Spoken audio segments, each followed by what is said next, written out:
Muito bem, meus irmãos, nós vamos prosseguir, vamos dar sequência ao nosso estudo da Academia Bíblica, lembrando a todos que estamos falando sobre os ladrões da alegria.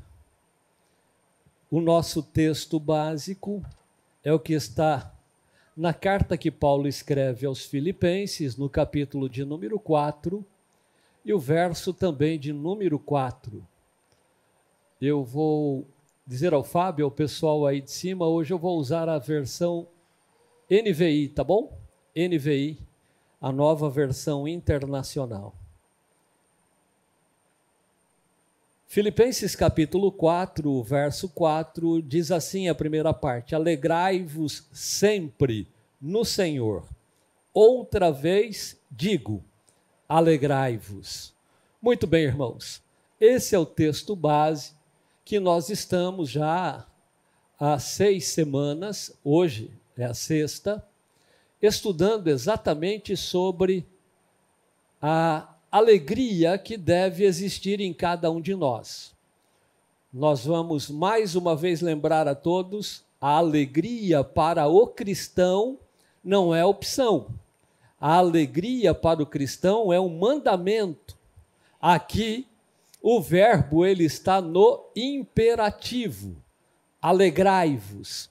Portanto, não obedecer, aí nós estamos infringindo um mandamento apostólico. Nós dissemos, irmãos, que Paulo, ao escrever esta carta aos Filipenses, ele o faz trazendo aos irmãos ali da igreja de Filipos, em 4 capítulos que tem a carta de Paulo aos Filipenses. Em cada um dos capítulos, ele procurou mostrar um ladrão que trabalha constantemente para roubar a nossa alegria. Lembram que nós dissemos, quando Paulo escreve aqui no capítulo 1, no verso de número 12, ele diz assim, olha, quero que saibam, irmãos, que aquilo que me aconteceu tem, ao contrário, servido para o progresso do Evangelho. Nós dissemos que Paulo havia sofrido grandes infortúnios. Paulo havia enfrentado circunstâncias adversas. E circunstâncias adversas, elas chegam para todos nós. A circunstância adversa, ela não manda recado, ela não manda um telegrama, ela não manda um e-mail. Circunstâncias adversas, elas entram, elas praticamente arrombam a nossa vida e entram sem pedir licença. É um diagnóstico que o médico dá e que na ótica da medicina não tem cura. É um acidente que a gente sofre. É um casamento que depois de muitos anos acaba se desfazendo. É um filho que acaba se envolvendo com drogas. Enfim, são tantas circunstâncias adversas que vêm para tentar roubar a nossa alegria. Mas Paulo deixa claro aqui, estas circunstâncias não podem roubar a nossa alegria. E ele diz, olha, todas as coisas que me aconteceram, ao contrário, não roubou a minha alegria, mas serviu para progresso do Evangelho. Ele foi preso, mas olha que incrível, ao ser preso, a igreja começa a pensar, Igor, o pastor está preso, nós precisamos sair e evangelizar, porque ele não está podendo. Foi lá da prisão que ele escreveu uma das 4 principais cartas às igrejas. Foi lá na prisão que, depois de 2 anos, ele conseguiu evangelizar praticamente toda a guarda pretoriana. E quando a gente olha lá em Atos, ele diz: e os da casa de César também vos saúdam. Por quê? Ele teve a oportunidade de evangelizar, porque como preso político ele ficava acorrentado ali, sempre com um soldado. E ele aproveitava todos os momentos para falar àqueles soldados do grande amor de Cristo. Eu quero crer, e eu disse a vocês, que o soldado, quem sabe, quando ele estava escrevendo as suas cartas, ficava inclusive olhando, porque era a obrigação deles acompanhar para e passo aquilo que ele fazia, e provavelmente eles não entendessem. Ora, ele está preso, é um preso político, é um cidadão de bem, mas é um preso político, e ele tem coragem de escrever: alegrai-vos. Outra vez digo, alegrai-vos no Senhor. Por que, irmão, será que ele fazia isso? Porque ele tinha compreensão de que a alegria do Senhor é a nossa força. A nossa força é resultante da alegria que nós temos no Senhor. As circunstâncias adversas chegam? Chegam. Mas mesmo em chegando esses problemas que assolam nossa vida, a nossa alegria continua vindo de cima. A gente não se entrega, a gente se mantém em pé. Por quê? Porque o Senhor é quem nos alegra. O Senhor é quem garante a nossa alegria. Depois nós dissemos que o segundo ladrão que vem roubar a nossa alegria são pessoas. E nós dissemos, pessoas têm uma probabilidade maior de roubar a nossa alegria, até mesmo do que as circunstâncias adversas. Porque nós decepcionamos pessoas, pessoas nos decepcionam. Eu me lembro que na última terça-feira, inclusive, nós dissemos aqui, quando Paulo estava enfrentando um fogo amigo, um falatório, descredenciando-o, dizendo, mas ele provavelmente é um infiltrado, Paulo é um criminoso, um grande perseguidor do evangelho, e isto veio dos irmãos, fogo amigo. Eu me lembro que eu disse aqui em um dos domingos, eu acho que logo nos primeiros domingos que aqui cheguei, que teve um dia que numa família, Moisés, Arão e Miriam, 3 irmãos, mas Arão e Miriam, na verdade Miriam e Arão, resolveram reclamar do irmão Moisés. Foram reclamar. Olha como a gente tem essa capacidade de machucar pessoas. Foram reclamar, foram maldizer do próprio irmão. Quem Moisés pensa que ele é? Por acaso ele é maior do que nós? Nós somos da mesma casa, nós conhecemos o mesmo Deus. E a Bíblia diz, irmãos, que Deus ouviu e não gostou. Ele ouviu e não gostou, porque isto não agrada a Deus. Quando nós passamos a falar contra alguém, em especial contra um nosso irmão, nós precisamos, irmãos, saber de uma vez por todas que isto é falar mal de alguém, acusar alguém. Isto é um ladrão implacável para roubar a alegria do outro. E nós não podemos ser instrumentos para roubar a alegria de quem quer que seja. Por isso nós dissemos que é interessantíssimo que a gente viva em comunhão. E para que a gente possa ter comunhão, nós precisamos descobrir a chave certa, a chave que abre a porta para a comunhão. E a chave que abre a porta para a comunhão, eu quero lembrar a todos, eu creio que quem esteve aqui não se esqueceu, chama-se perdão. Perdão. A Bíblia diz, olha, se o teu irmão tiver alguma coisa contra você, não é nem você contra ele, é ele contra você, e você se lembrar disso, antes de levar a sua oferta, deixa ela ali, volta, reconcilia-te primeiro com o teu irmão, e depois venha e oferte. Nem as nossas orações são ouvidas se nós não nos perdoarmos uns aos outros. E aí nós dissemos também na última semana sobre aquela parábola que na verdade é mais uma hipérbole, é um exagero de linguagem, quando o Senhor mostra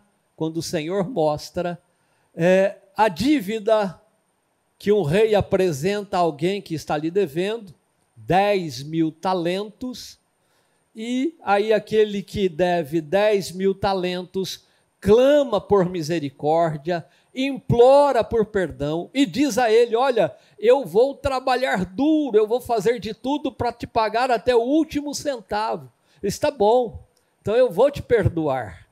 10.000 talentos.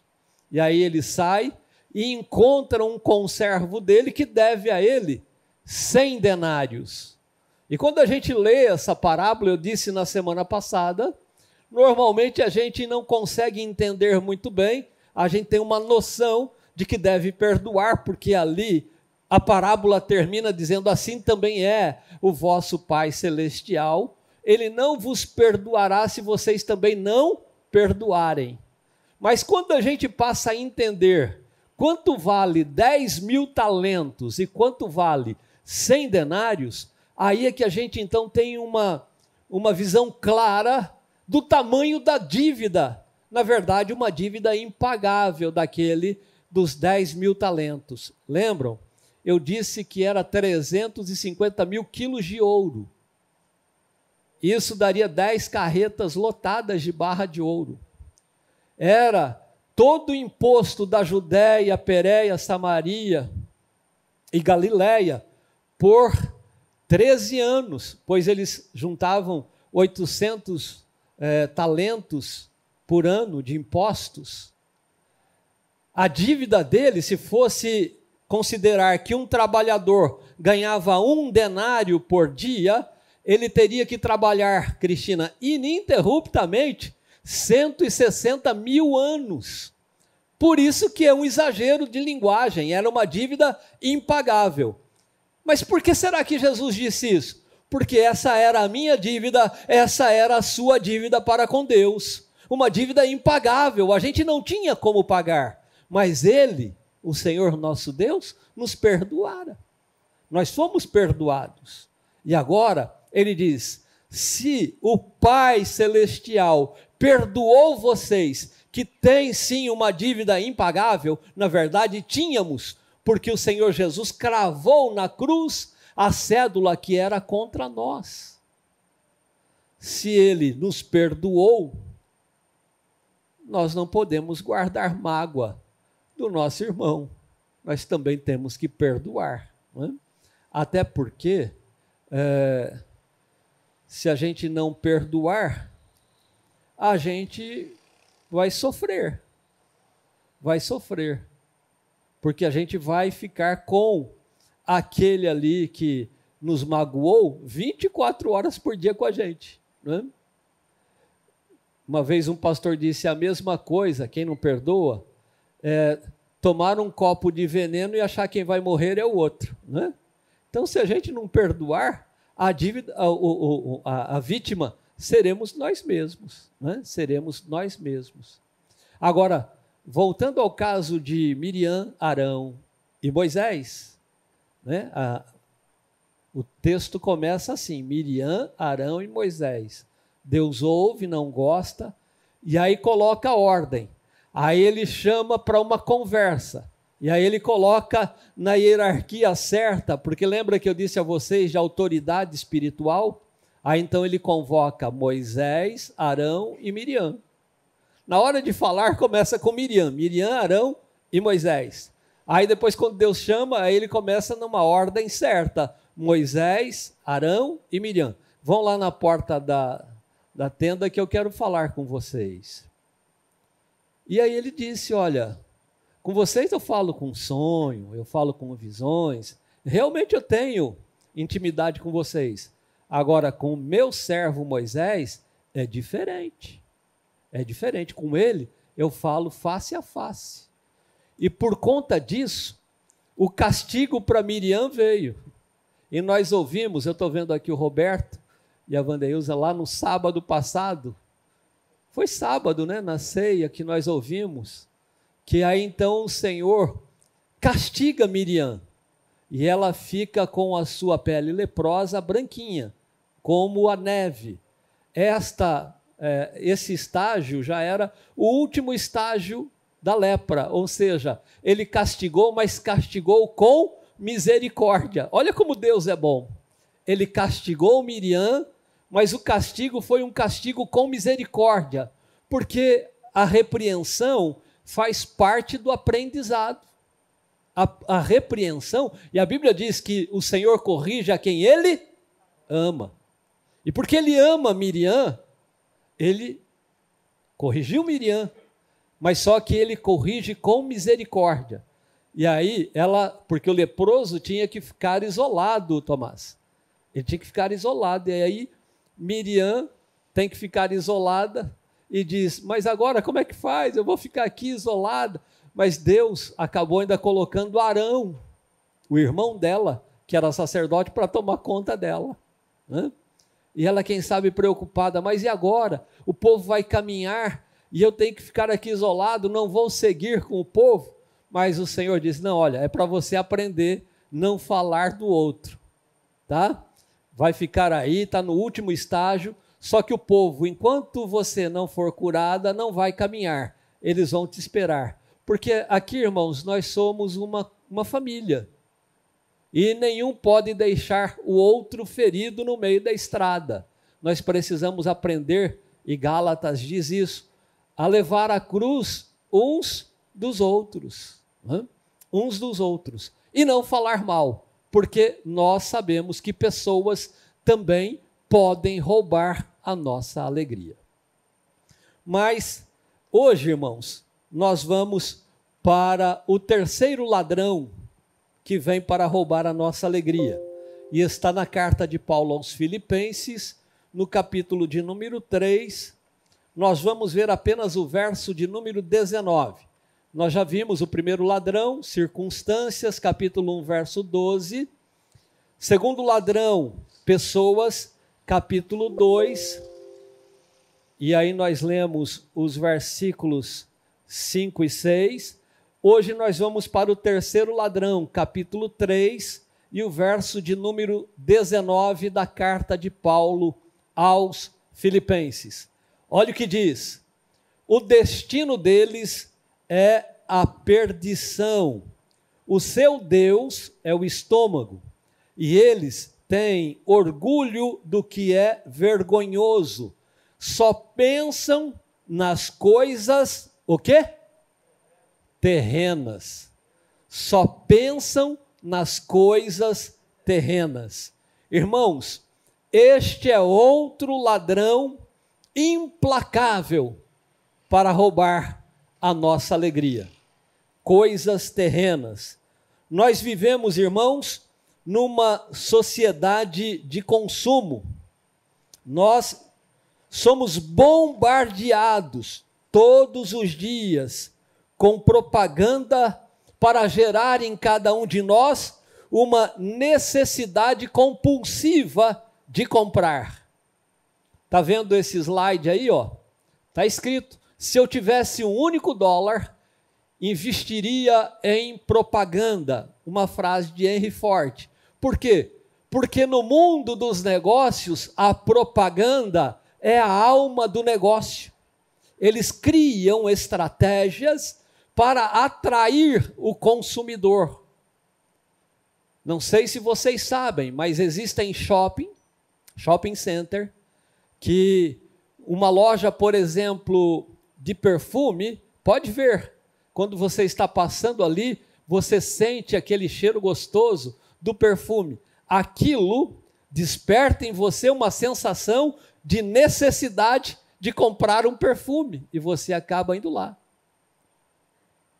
Eu estive secretário de governo na cidade que eu nasci e moro até hoje, e Vinhedo, todo ano tem a festa da uva. E lá, Patrícia, todo ano no mês de fevereiro tem a festa da uva, e é uma festa grande, muito famosa. E uma vez eu me lembro que um empresário veio, eu estava secretário de governo, e ele disse: olha, a gente veio oferecer a vocês essências, que a gente pulveriza no ambiente para despertar nos visitantes aquela sensação gostosa que dá a eles o impulso para comprar. Vieram oferecer, e ele ofereceu para mim, inclusive. Né? Nós não compramos, até porque não tinha como comprar dele. Mas a propaganda, ela existe, e aonde a gente olha, a gente é bombardeado com ela. Né? A gente vê outdoor espalhado por toda a cidade, é no ponto de ônibus. Hoje, até mesmo em restaurantes que a gente para na estrada, se a gente vai usar lá o sanitário, não é? Bem lá dentro do sanitário, perto do espelho, ou a gente usa, tem lá propaganda para todo lado. Não é? Por quê? Porque cria nos que estão vendo aquela sensação, aquela necessidade compulsiva de ir para as compras, não é? Nós sabemos ainda, irmãos, que essas propagandas que a gente normalmente é bombardeado por elas abrem um buraco de insatisfação em nosso coração. Aí você vê então, num outdoor, um carrão daqueles bonitão, aí você olha e fala assim: puxa vida, e eu andando aqui de Corcel 2, né? Eu andando aqui de Fiat 147, não, eu vou trabalhar, eu vou fazer hora extra, eu vou fazer 2 turnos, eu vou trabalhar de sábado e domingo, e aí coloca todo mundo para trabalhar. Irmãos, acho que poucos aqui viveram na década de 50, né? De 50 a 60, eu nasci já no último ano da década de 50, mas naquela época quase não existia propaganda. E eu me lembro, a gente tomava refrigerante praticamente uma vez por ano. Só tinha a pernambucana, né? A pernambucana sempre foi aguerrida, né? E ela ainda, foi ela que criou o crediário Tentação, né? Coisa do inferno. Mas a gente se contentava com pouco.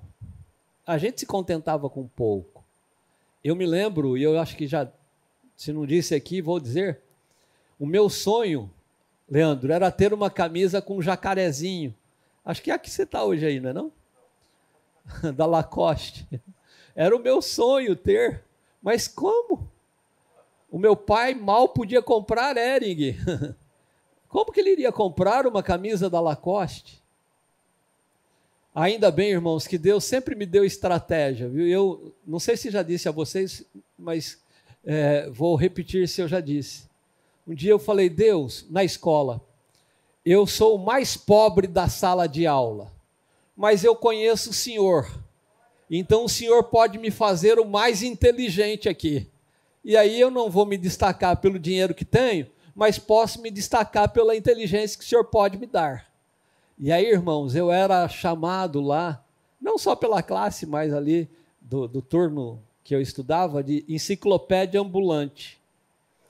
E a Roseli, uma moça na época adolescente, que sentava do meu lado, que era rica, uma das famílias mais tradicional da cidade.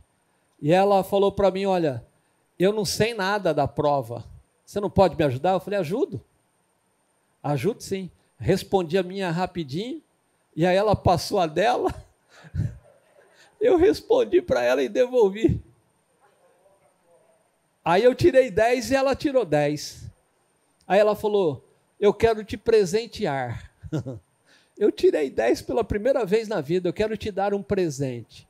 Escolhe. Eu falei, não, eu vou ficar muito constrangido em escolher alguma coisa. Não, eu faço questão, eu quero que você escolha, pode escolher. Eu falei, eu queria uma camisa de jacarezinho, eu quero a Lacoste.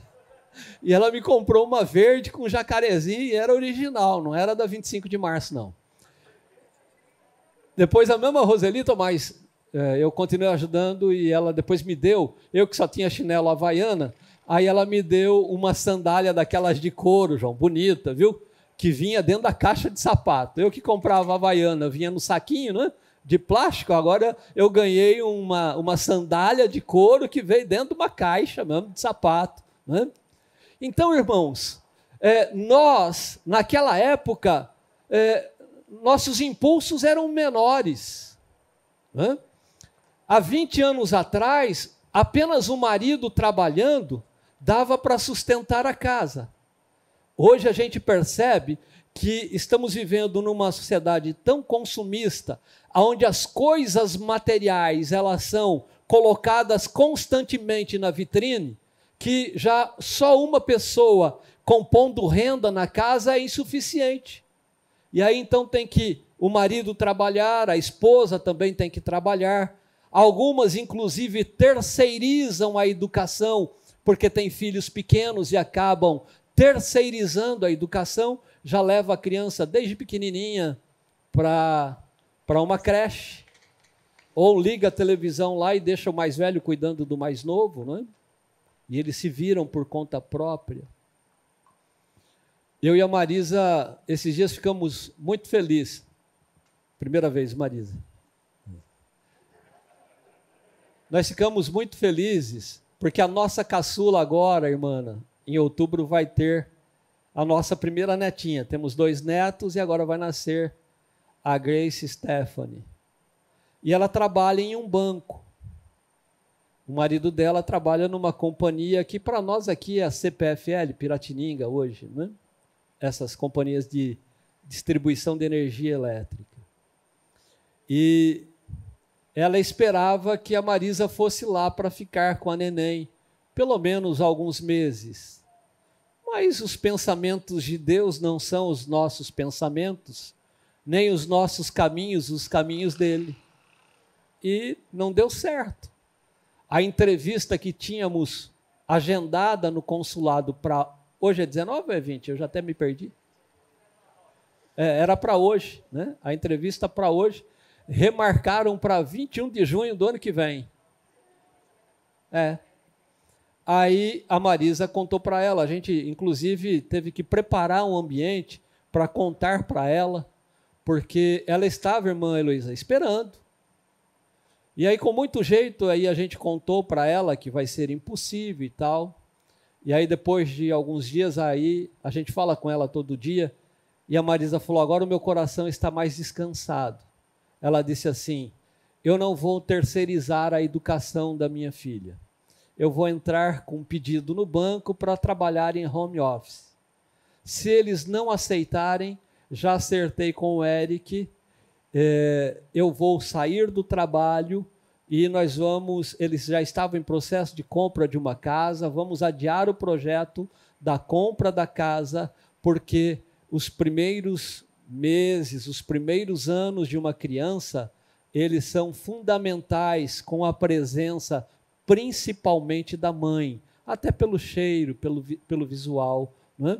Então, mas nem todos pensam assim, só querem ganhar, ganhar e ganhar, porque as coisas terrenas causam neles um impulso de compra muito grande, e para poder ter acesso a tudo isto, eles sacrificam tudo e todos.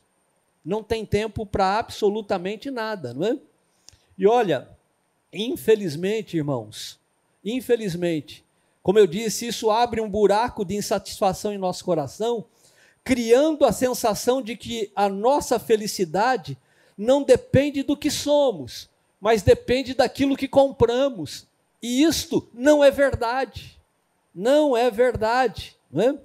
A alegria deste mundo, ela está muito dependente de coisas materiais e não de conceitos. Mas nós precisamos entender que, como cristão, a nossa alegria não está em coisas materiais. A nossa alegria, ela vem de cima. Quem alegra-nos é o Senhor nosso Deus. Meus irmãos, nós temos o direito isso é um reflexo direto do consumismo desenfreado, a constante busca por coisas que não fazem muito sentido, por aquilo que verdadeiramente perece, vai ficar aí, né? E isso se tornou o centro da vida do homem moderno. E isto, irmão, podem ter certeza, é um tremendo engano satânico. A gente querer e querer, né? João, hoje eu aprendi, estou fazendo igual você, daqui eu estou mudando ali, Quem te ensinou, me ensinou também. Depois você só me fala se eu aprendi direito. Então, irmãos, olha que coisa interessante, não é? Nós hoje estamos, como vemos ali, olha, a nossa sociedade é hoje muito materialista. A nossa sociedade hoje, ela é mercantilista e consumista.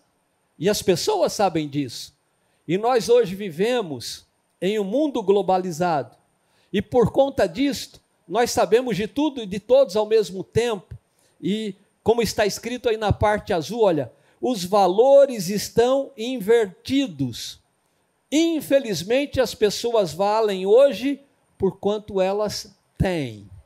Não por aquilo que elas são, mas por aquilo que elas têm, né? Infelizmente é assim. Valorizam mais o ter do que o ser. Hoje eu quero ter. E olha, irmãos, eu tenho um amigo, irmã Silze, amigo não, colega, amigo é aquele bem chegado, é um colega, ele dizia sempre para mim, Eleazar, eu acho que a gente devia nascer com 80 anos, aí depois cai para 79, depois 78, né? Porque a gente já nasceria com uma cabeça bem diferente, né? Eu me lembro que logo que eu casei, Jander, eu e a Marisa, a gente sonhava em ter uma casa grandona, bem grande, até para colocar todo mundo lá, Igor. Nosso sonho era ter uma casa grandona. Depois de 43 anos de casados, né, nós dois, aí hoje a gente olha e diz assim, eu acho que uma kitnet é a melhor opção, não dá trabalho nenhum, né? A gente dorme, levanta, tem ali a cozinha, uma sala para descansar, né? Uma kitnet é o ideal, porque a gente vai aprendendo que tudo isto é ilusão, e que a gente não pode ser valorizado por aquilo que temos, mas sim por aquilo que nós somos. E a Marisa sempre diz para mim, a gente chegou numa idade que a gente precisa, mais do que beleza, conforto. O sapato pode ser bonito, mas se ele não te dá conforto, de que adianta eu ficar aí 1 hora, 2 horas, toda empetecada, bonita, mas sofrendo, né?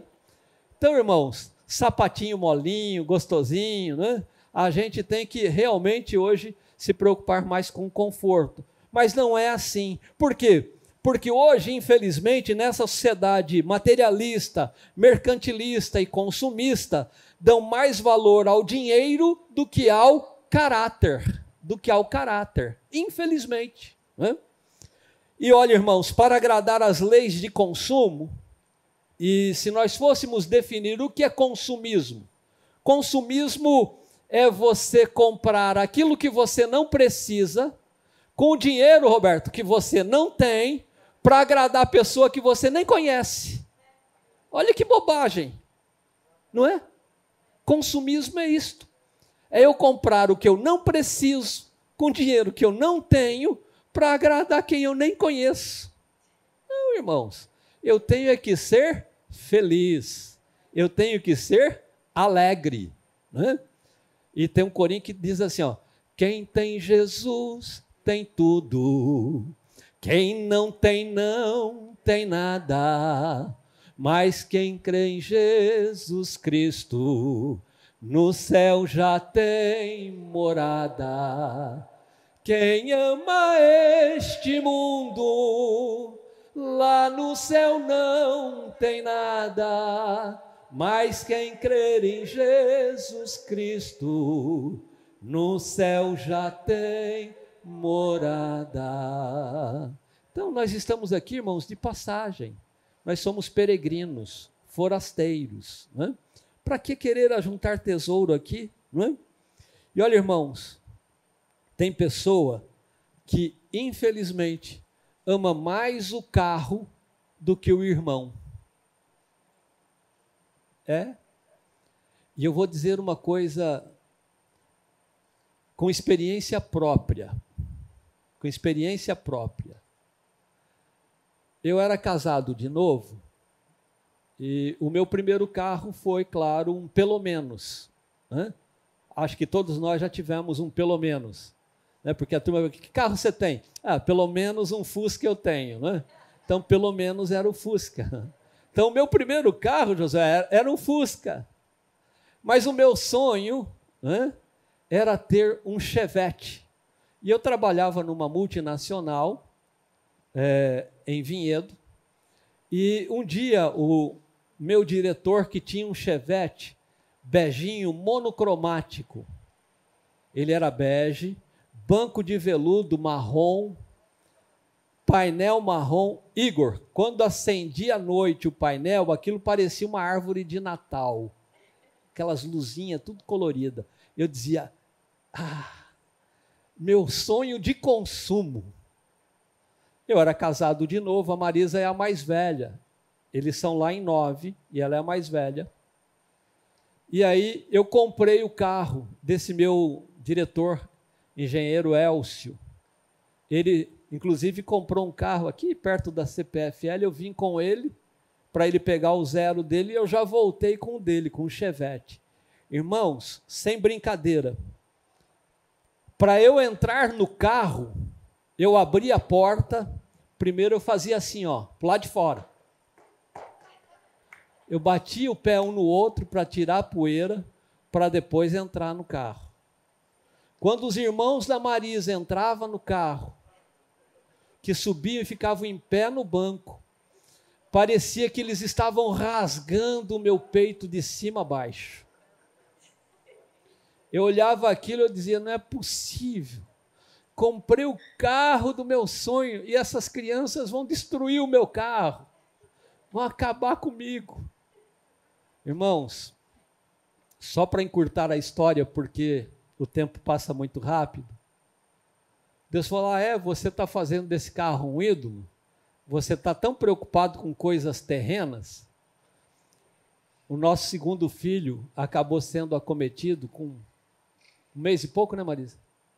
2 meses. Fernando foi acometido de meningite, aquela meningococose, quando não mata, aleja. E nós pagamos o médico particular, e aí ele teve que ficar internado. O médico disse para mim, olha, eu tenho que ser realista, se ele sobreviver, vai ficar com sequela.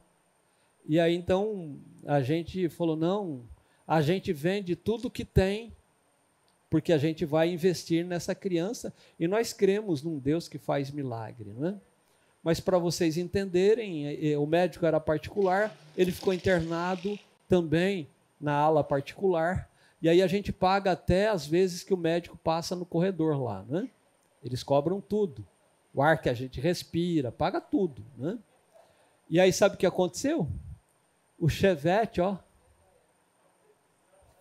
vazou, foi embora. Aí eu tive que comprar um Dodge verde.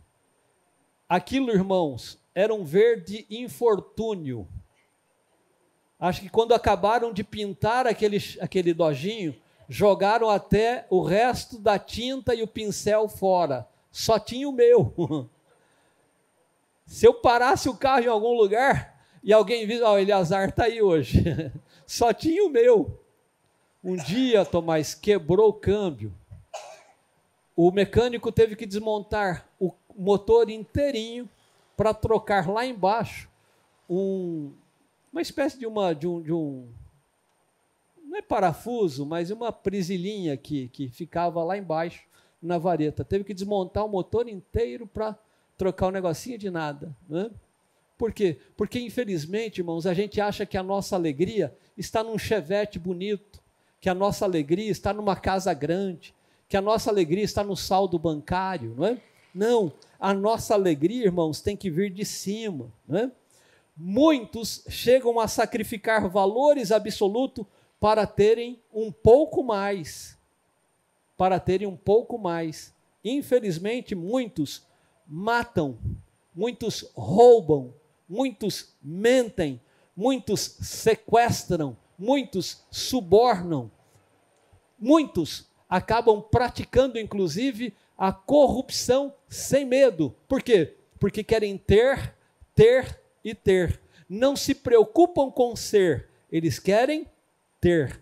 Porque nós vivemos numa sociedade materialista, onde valorizamos mais o ter do que o ser. Não é? Irmãos, vocês podem olhar para mim desde o dia que eu cheguei. Antigamente eu tinha um sapato marrom e um preto, agora só tem o preto mesmo. E aí a gente compra o terno para dar certo com o preto, né? Porque se dependendo do terno, aí vai ter que ter um marrom também, e eu gosto de preto. E pode ver. Ah, mas fala, você só tem camisa azul e branca, né? Ué, eu gosto do azul e branco, né? Mas a turma vai achar que você não troca, é só cheirar que vai ver que está limpinho, né? Então, irmãos, mas nós vivemos uma sociedade materialista, consumista, e que as pessoas não medem consequências para ter. Vamos para o próximo. Homens sem escrúpulo, acobertados inclusive pela lei, desviam, irmãos, dinheiro do erário público.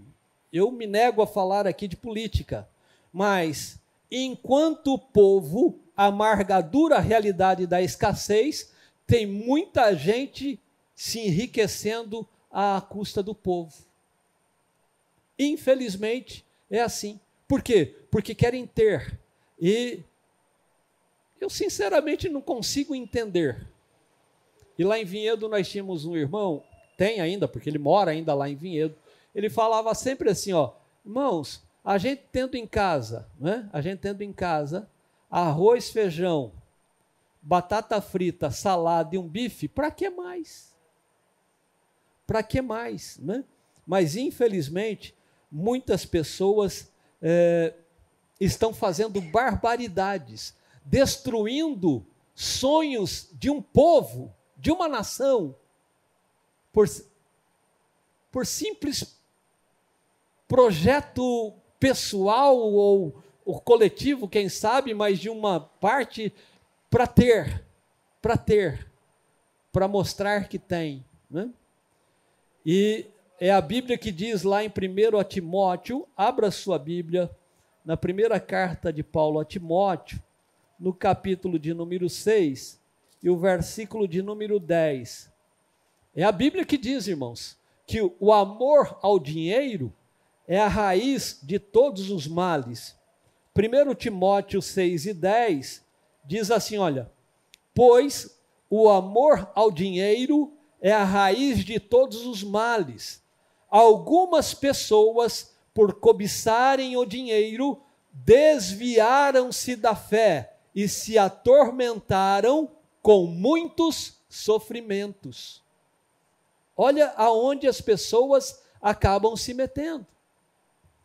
Olha aonde eles vão. É o amor ao dinheiro que tem provocado tantas guerras sangrentas, tantas mortes bárbaras, tantos crimes hediondos, tantos desastres na história. Irmãos, a vida de um homem não consiste na quantidade de bens que possui. O coração do homem não se satisfaz com coisas. Muitas pessoas buscam a felicidade nas coisas e, infelizmente, eles colhem decepção. Decepção. Se dinheiro alegrasse, o índice de suicídio de ricos não seria o que é. Há quem diga que felicidade mesmo é chegar em casa cheirando graxa. Tomar um banho, comer uma sopa bem quentinha se tiver frio, né? Ou um arroz com feijão, uma carne moída e um ovo frito, mas deitar e dormir tranquilo, né? Isso sim é alegria. Mas infelizmente, muitas pessoas acabam tendo este amor desenfreado pelo dinheiro. E isto é uma ilusão. Como nós vemos aí nesse slide que está aí, irmãos, nós temos aí um dos mais famosos dos bandeirantes, né, que é o Fernão Dias Pais Lemes. E a ilusão do Bandeirantes das Esmeraldas, esse Fernão Dias de Pais Leme, depois de encher a sacola de esmeraldas e estar ali alegre por ter conquistado tantas esmeraldas, ele acaba vendo a vida dele se esvair diante da febre que ardia no seu corpo. Ele foi acometido da febre amarela e morreu. Então, de que adiantou encher uma sacola de esmeralda e depois morrer? Né? Muitas pessoas, irmãos, buscam a felicidade nas coisas materiais e depois são decepcionadas, se decepcionam. É a mesma coisa. São iludidas com a aparente e momentânea satisfação. Quando a gente olha para Lucas capítulo 12, o verso de 16 a 21, nós não temos tempo para ler, mas depois em casa vocês leiam, né? Lá, Lucas capítulo de número 12, do verso 16 até o verso de número 21. Irmãos, aqui o Senhor chama o moço de rico insensato. Rico insensato. Alguém da multidão disse: mestre, dize a meu irmão que divida a herança comigo. E aí então Jesus respondeu: homem, quem me designou juiz ou árbitro entre vocês? Então lhes disse: cuidado, fiquem de sobreaviso contra todo tipo de ganância. Todo tipo de ganância. A vida de um homem não consiste na quantidade dos seus bens. Não consiste na quantidade dos seus bens. E aí então contou a eles esta parábola. A terra de certo homem rico produziu muito, e ele pensou consigo mesmo: o que vou fazer? Não tenho onde armazenar minha colheita. Então disse: já sei o que vou fazer. Vou derrubar os meus celeiros e construir outros maiores, e ali guardarei toda a minha safra e todos os meus bens, e direi a mim mesmo: você tem grande quantidade de bens, armazenados para muitos anos. Descanse, come, beba e alegre-se. Contudo, Deus lhe disse: insensato. Olha aí, insensato. Esta mesma noite a sua vida lhe será exigida. Então, quem ficará com o que você preparou? Assim acontece com quem guarda para si riquezas, mas não é rico para com Deus. Porque tem gente, irmãos, que só pensa nos bens materiais, não é? Só nos bens materiais. Não é sem razão também, olha aí, que Jesus, ele retratou com cores vivas a realidade sombria de um homem que viveu no luxo, que esbanjando riqueza, ficou embebedado com sua glória, sem prestar atenção às necessidades da sua alma. Isso está lá em Lucas capítulo 16. É a história do rico e Lázaro. Rico e Lázaro. E aí o que aconteceu? Olha o que está escrito na parte amarela. A riqueza o enganou. A riqueza desviou sua atenção do verdadeiro sentido da vida. Ele confiou no dinheiro e pereceu. O rico morreu e ele teve um sepultamento pomposo, provavelmente fizeram discursos elogiosos. A alta sociedade compareceu ali no velório dele. Entretanto, Jesus aí ele levanta a ponta do véu e mostra que do outro lado do templo, aquele homem que tinha tudo aqui na terra, agora estava onde? No inferno, consciente da sua desgraça e pior, sabendo que era para a eternidade. Ele tinha sido banido do céu e para sempre ficaria ali. E com um detalhe, sem respostas ao seu clamor. E ele até pede, olha, vai lá, fala com um dos meus irmãos, pede para Lázaro, aquele que eu nunca dei atenção para ele, para molhar, né, o seu dedo e vir refrescar a minha língua. É por isso que nós precisamos prestar muita atenção, irmãos.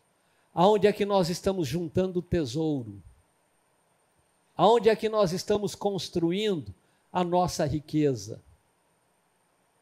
Nós precisamos, de uma vez por todas, entendermos que a nossa alegria não está nas coisas terrenas. A nossa alegria, ela vem de cima. Ao contrário, coisas terrenas podem roubar a nossa alegria. Agora, é claro, irmãos, o dinheiro, ele não é um mal em si mesmo. Não. Eu até brinco que o dinheiro é um mal necessário, né? O dinheiro, ele não é um mal em si mesmo. Olha aí, o dinheiro, ele é bom. Ele, na verdade, é um instrumento para resolver muitos problemas. Sem ele, a gente também não tem como fazer muitas coisas, não é? Agora, a gente precisa prestar atenção nesse detalhe. O dinheiro, João, se ele é bem utilizado, ele é para a gente o quê? Uma bênção. Se ele for bem utilizado, ele é para nós uma bênção. O dinheiro, ele é um excelente servo, mas, ao mesmo tempo, ele pode ser um péssimo patrão. Ele é um excelente servo, mas ele pode ser também um péssimo patrão. O problema não é possuir dinheiro, mas é ser possuído por ele. Eu vou me reservar o direito de não citar o nome, mas essa semana, um jovem que pela segunda vez esteve aqui, eu conversei com ele no domingo, cheguei em casa, aí liguei para ele porque não estava conseguindo mandar uma mensagem pelo WhatsApp, aí liguei no fixo dele, porque na ficha dele ficou o número do telefone fixo, e aí nós trocamos mensagens pelo WhatsApp. E fiquei muito feliz, porque ele disse, olha, pastor, eu já fui kardecista da Igreja Católica, eu cresci lá, mas eu, há um tempo atrás, agora estou estudando a Bíblia com a minha tia, e há umas semanas atrás estive aqui nessa igreja, e hoje lutei muito, queria vir, mas não estava dando certo. Eu disse, não, eu vou, nem que chegue atrasado, mas eu vou. E eu vim, e hoje tomei uma decisão, eu quero servir a Cristo. A minha decisão está tomada, quero servir a Cristo, né? E aí na segunda a gente trocou mensagem de novo, e aí eu acho que foi na terça-feira, aí ele me mandou, pastor, eu estou tão feliz, e o que me deixou assim mais feliz do que ele talvez, é porque ele disse assim, eu tinha um dinheiro, que eu não estou nem precisando dele, mas Deus tem sido tão bom para mim, Deus tem me abençoado tanto, que eu fiz uma oração assim, Deus, eu não estou precisando do dinheiro, mas eu vou ligar para a pessoa que me deve, e se ele me pagar, eu quero pegar esse dinheiro e dar de oferta na tua casa. Eu falei, olha aqui, né? Eu, para ser sincero, irmãos, eu fiquei até constrangido, porque vocês sabem, a gente não tem essa preocupação com o dinheiro, com coisa do gênero, né? Mas ele disse, o senhor pode me ensinar como fazer para ofertar Aí eu confesso que até constrangido, e eu disse para ele, né, olha, eu vou mandar constrangido. Aí eu printei da transmissão da sede, o número da conta, o número do Pix, e mandei para ele. E aí ele disse assim, estou fazendo a transferência e quero dizer uma coisa para o senhor. Deus tem me abençoado tanto, e eu estou tão feliz que eu estou consciente de que eu sou apenas um administrador dele. Aquilo que ele colocar nas minhas mãos é para administrar para ele. E tem bênçãos já fazendo fila. Mais ou menos assim foi o que ele me disse. Irmãos, isto é o que nós precisamos entender. Porque o dinheiro em si não traz a felicidade a nós. Ao contrário, pode roubar a nossa alegria. Porque por dinheiro se mata, por dinheiro se briga, por dinheiro se desfaz sociedade, por dinheiro se desfaz até casamento. E esse mesmo colega meu que dizia que tinha que nascer com 80 anos, ele dizia assim também, olha, nunca se divorcie, porque na hora que você se divorciar, você sai do divórcio 50% mais pobre. Porque tem que deixar metade, né? Então, irmãos, eu fiquei tão feliz. Agora, claro que o dinheiro, ele não é um mal em si mesmo. O problema não é ser rico. O problema é ser ganancioso. E Paulo, quando escreve a Timóteo, diz isso. Então, o problema não é ter, mas é ter o dinheiro com avareza. Com avareza, né? O tempo não dá para dizer o que é avareza. Irmãos, e Paulo chama a atenção de Timóteo, vamos voltar lá na primeira carta de Paulo a Timóteo, primeiro a Timóteo, no capítulo de número 6, e o verso de número 9, só para a gente lembrar mais uma vez.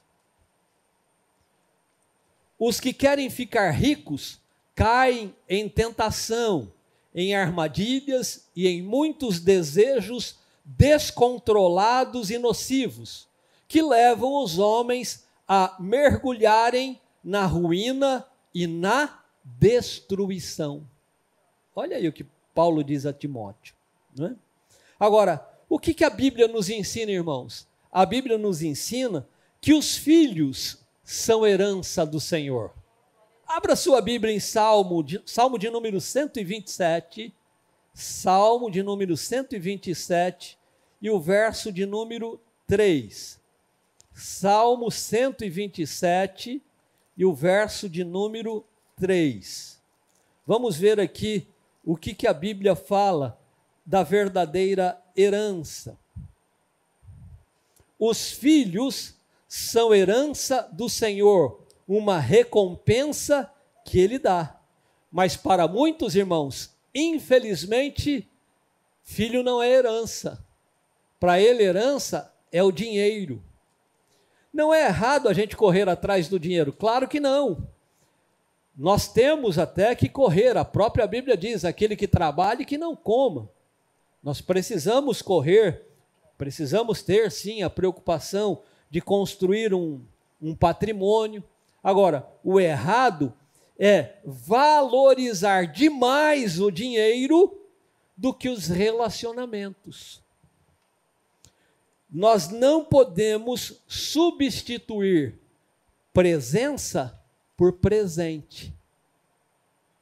Tem gente que, infelizmente, trabalha dia e noite, e depois, por trabalhar dia e noite, não está presente, nem vê os filhos crescerem, não acompanha o desenvolvimento dos filhos. E aí, para compensar, compra presente. Tem pai que hoje o filho nem fala e já compra telefone celular para ele, não é? Para ficar vendo filminho no telefone celular. Irmãos, nós precisamos valorizar a presença, porque presente, ele pode durar um tempo, mas vai acabar. Agora, aquilo que a gente constrói com nossa presença no dia a dia, isso pode não ser herança, mas é um legado, fica para o resto da vida. Jamais um filho esquece os momentos em que ele desfrutou junto com seu pai, junto com a sua mãe, junto com os irmãos, né? Isso faz toda a diferença. Porque o dinheiro ele pode ser um problema. Nós dissemos que ele não é um mal em si mesmo, mas por que ele pode ser um problema? Porque nada, irmãos, tem a maior probabilidade de substituir Deus em nossas vidas como o dinheiro. O dinheiro, irmãos, ele é, infelizmente, um ídolo em potencial. Ele é um ídolo em potencial. Pasmem, a Bíblia dedica 215 versículos para falar acerca da fé. Nós temos 218 versículos para falar de salvação, mas nós temos 2.084 vezes na Bíblia falando ou tratando sobre o dinheiro. Por que será? Porque o dinheiro, elevado à categoria de Deus, ele é mamon. Mamon significa Deus dinheiro. Deus dinheiro. Quando o dinheiro ocupa o lugar de Deus no nosso coração, ele deixa de ser dinheiro. Ele passa a ser, para nós, um Deus. E um Deus com D minúsculo. Mamon. E Jesus disse que ninguém pode amar a Deus e as riquezas. Ninguém pode servir a dois senhores.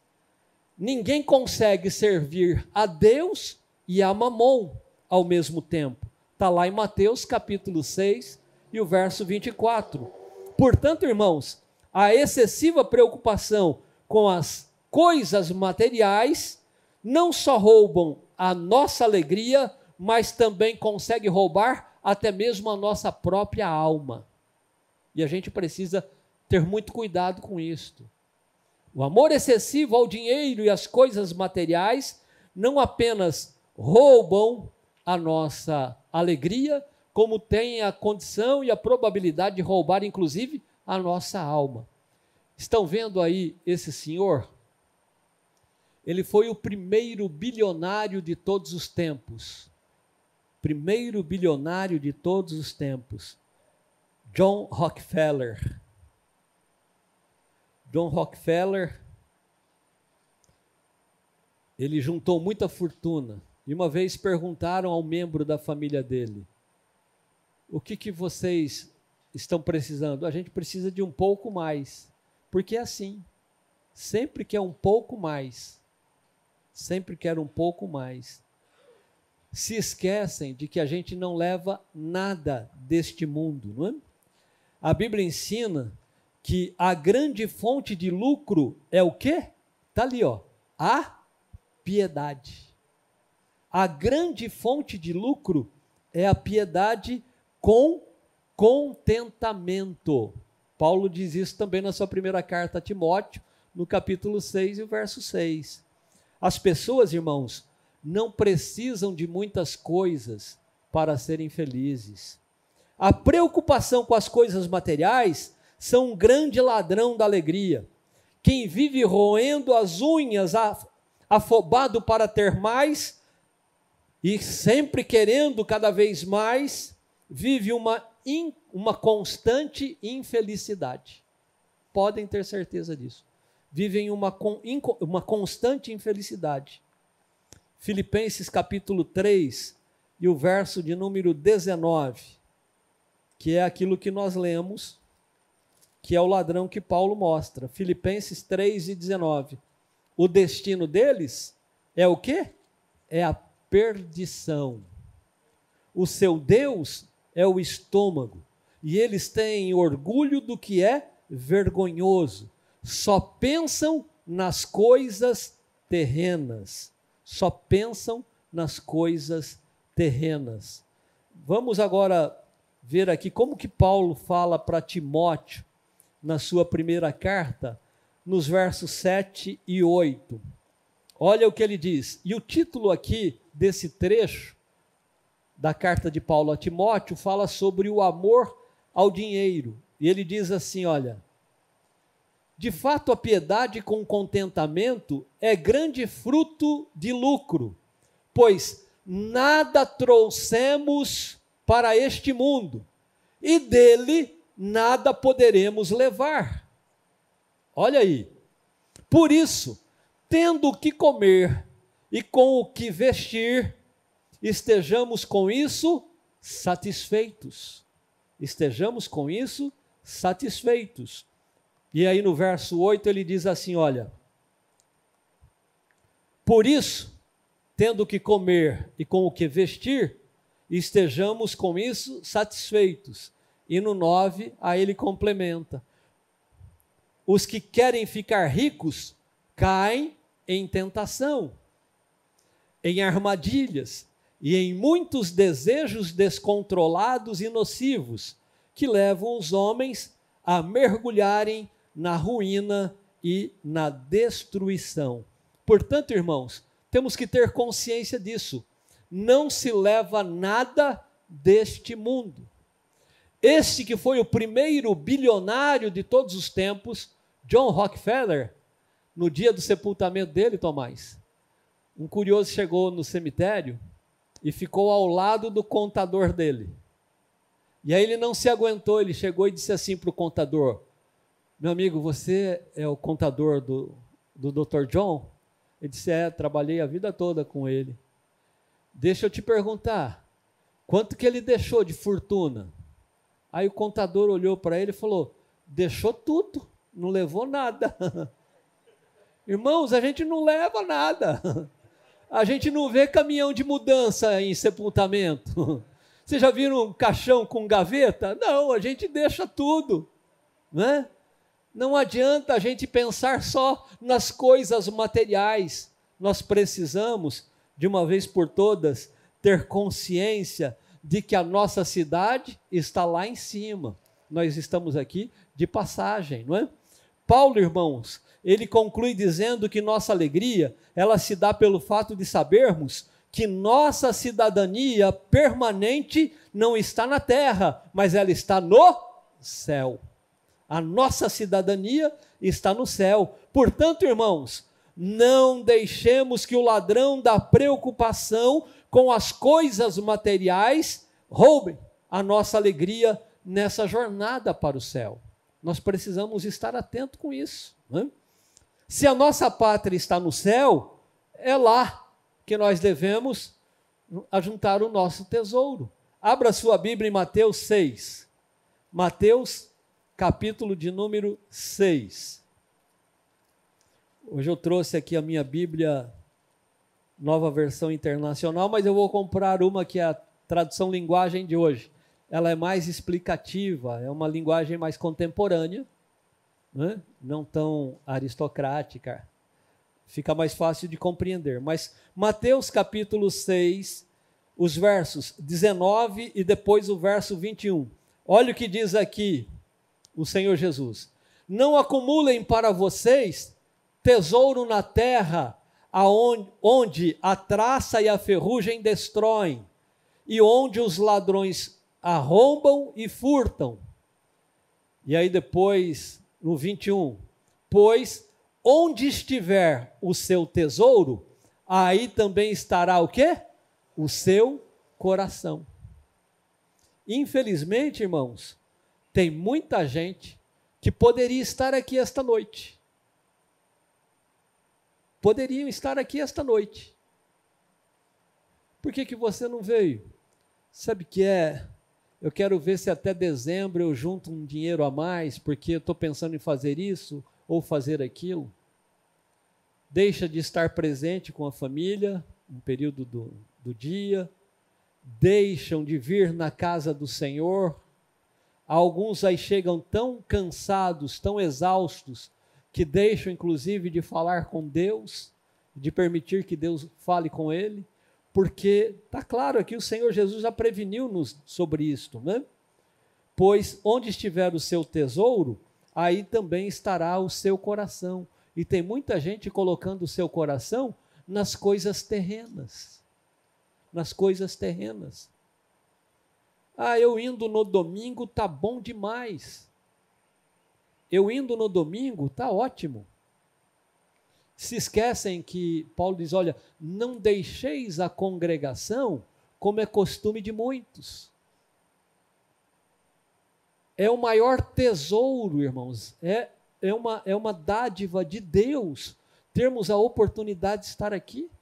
Está ali a irmã Maria Heloísa, doente, mas ela tem alegria em estar na casa do Senhor. Não é sem razão que o salmista diz: alegrei-me quando me disseram, vamos à casa do Senhor. Por quê? Porque é aqui que o Senhor ordena a bênção e a vida para sempre. E nós temos a oportunidade, irmãos, de estarmos em família, nos ajudando mutuamente, de cada um de nós, como eu disse esses dias, Deus deu para cada um de nós um talento. E se eu fico em casa, eu não coloco em exercício o talento que Deus me deu. E isto é uma forma de enterrar o talento. E quem enterra o talento, está aqui, ó. No dia da prestação de contas, o Senhor vai dizer: servo mau e infiel. Cadê o talento que eu te dei? Eu posso não tocar bem, mas eu estou alegre em poder tocar. Eu posso não saber cantar bem. E aí, Deus manda o irmão Urias cantar aqui, ué. E outro dia o Urias chegou um pouco atrasado, eu falei: eu me arrisco e vou cantar, não é? E eu digo sempre, eu não sei qual das duas coisas eu faço pior, se é cantar ou falar, mas eu gosto de fazer as duas, e quando não tem outra eu faço, não é?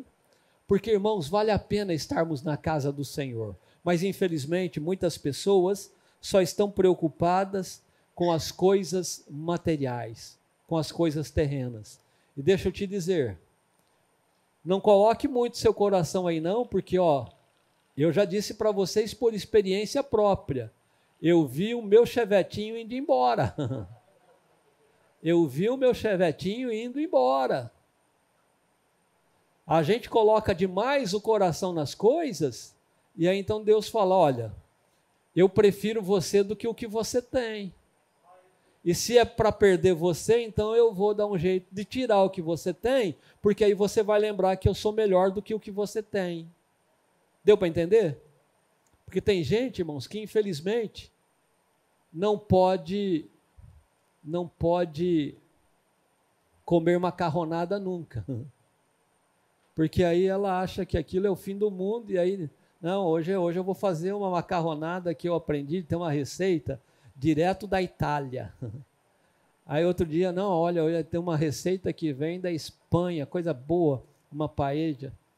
Irmãos, nós não podemos colocar nosso coração nas coisas materiais. Eu me lembrei agora, tinha um irmão nosso que trabalhava numa transportadora e era um servo, daquele servo fiel, que não perdia culto, que estava sempre presente, que gostava de cooperar com tudo. Se não tivesse ninguém para ficar na porta, ele mesmo não tendo exercício diaconal, mas exercia a diaconia, João, e fazia questão de estar ali na porta, um homem presente que vinha com a esposa e com a filha para a igreja, e por ser um homem bom, um homem íntegro, um homem reto, o patrão, ele ficou tão feliz com a atitude dele ali no trabalho, com a sua vida no geral, porque os patrões normalmente olham muito para a nossa vida no geral, não apenas naquilo que a gente faz na empresa, mas como a gente é também fora dela. E aí aquele patrão acabou promovendo esse nosso irmão e mandou lá para a sua terra, irmã Luísa, lá para o Rio Grande do Sul. E aí ele foi assumir lá a gerência geral da transportadora lá.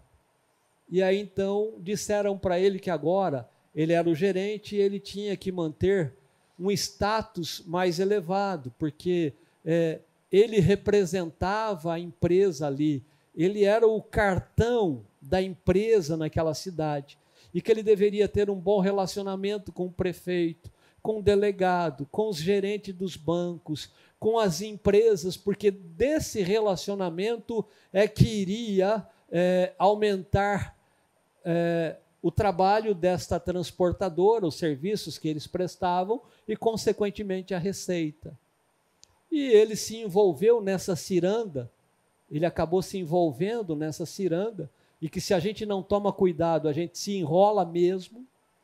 E aí, um domingo, a esposa estava lá colocando o vestido longo, fazendo a maquiagem, e ele todo lá preocupado com o terno, com a gravata, se o sapato estava bonito e tal. De repente, eles olham para o canto e a menina, a filha deles, uma menina, está chorando. E aí, a mãe preocupada olha e diz: filha, aconteceu alguma coisa? Por que você está chorando? Se é que eu estou aqui lembrando do tempo que vocês eram crentes, do tempo que vocês, nessa hora, estavam se aprontando e a gente ia junto para a igreja. E agora não é para a igreja que a gente vai. Isso faz toda a diferença. Irmãos, não vamos colocar o nosso coração nas coisas terrenas. Elas podem e normalmente roubam a nossa alegria.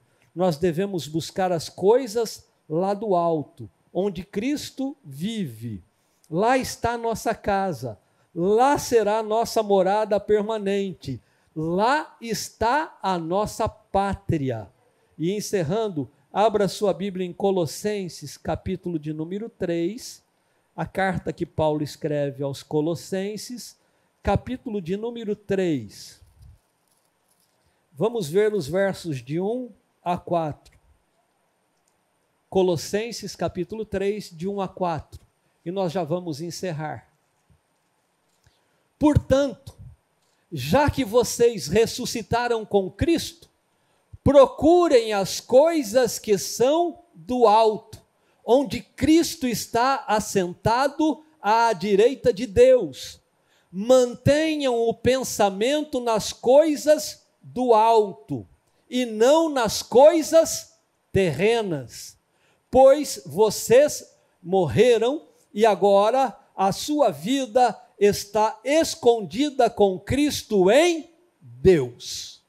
Irmãos, nós precisamos ter consciência disso. A nossa pátria é lá em cima. Nós temos que juntar tesouro lá em cima. E, portanto, vamos buscar as coisas que são do alto e não nas coisas terrenas. O mundo passa, bem como todas as suas concupiscências, mas aquele que faz a vontade de Deus, esse permanece para sempre. Próxima semana, irmãos, nós estaremos estudando o último ladrão que vem para roubar a nossa alegria.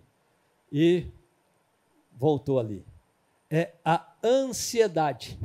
Será que tem alguém aqui que é ansioso? Será que tem alguém ansioso aqui, né? Nós vamos ver sobre a ansiedade. A ansiedade também é outro ladrão em potencial que faz de tudo para roubar a nossa alegria. Portanto, não se esqueçam, na próxima semana, convide mais alguém que não veio hoje, mande o link do culto de hoje para ele e diga: vamos pensar nas coisas de cima, né?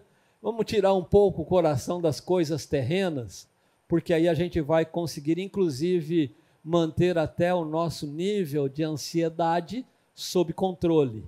E com certeza o ganho é pessoal, o ganho é individual, mas também é coletivo. Eu louvo a Deus por vocês que estão aqui. Eu, me sinto assim, recompensado por Deus, viu? A gente se debruça, busca em Deus e a gente olha e vê vocês aqui. Isto é muito gratificante, isto enche o nosso coração de alegria. Portanto, Deus que vos recompense, Deus que os ajude e os abençoe com toda sorte de bênção, porque a Bíblia diz: o que enriquece o homem é a bênção de Deus. A bênção é que enriquece o homem e, com um detalhe, não acrescenta dores, né? Tem muita gente hoje que não vai dormir, ou porque tem muito dinheiro, ou porque não tem dinheiro. Mas nós, irmãos, vamos deitar e dormir, porque o Senhor está falando para nós: eu sou o teu Deus, o teu amparo, o teu ajudador. Aquietai-vos e sabei que eu sou Deus, né? E aí, não tem como não lembrar de Davi. Olha, eu fui moço, hoje sou velho, mas eu nunca vi um justo desamparado, nem muito menos a sua descendência mendigar o pão, né? Deus, por certo, há de dar a cada um de nós aquilo que nós precisamos. Aquilo que nós precisamos.